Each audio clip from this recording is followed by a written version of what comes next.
Joining us now, CBS News Chief Washington correspondent and host of Face the Nation, Bob Schieffer. Bob, always nice to have you with us in the mornings. Thank you very much. Things are so nasty and seemingly so partisan at this point. Amazing. Each time we talk, it seems it gets worse. Is there any chance of this actually being resolved? I think in the end they will resolve it because they'll have to, but it'll come at the very, very end. What you're seeing right now, though, I mean, the president has really reframed this debate, Erica. He did what a lot of people in his party, especially on the left side of the Democratic Party, told him and have been urging him to do, and that is take this fight to the Republicans. So when he had this news conference, I mean, he really opened up on them. I think you had to expect that yesterday would be the day that the Republicans came back with their response to all of this.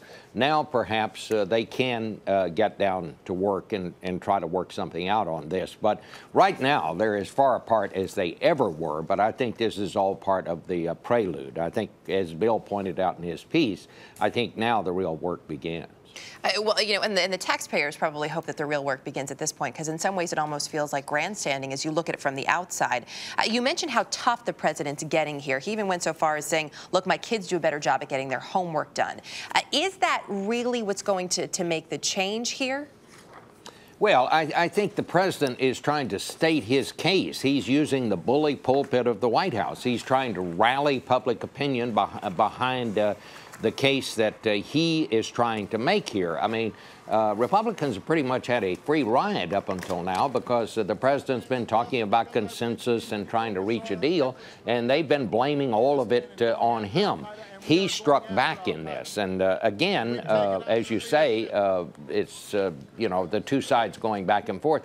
You do a little kabuki dance here. I mean, this is the way it always is. One side, you know, comes out here and pops off, then the other side pops off, and then finally they get back together and get something done. But I think both sides realize in the end they have to do something about raising this this debt ceiling, because I think there could be real problems if they don't. Yeah, and that is what everyone is so focused on, is the what if they don't. This weekend on Face the Nation, who do you have coming up?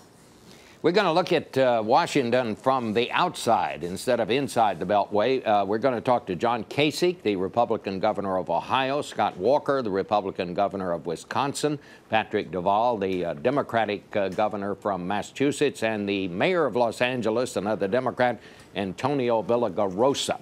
It's kind of Washington the long view. What's going on here, and how does it look from out in the country?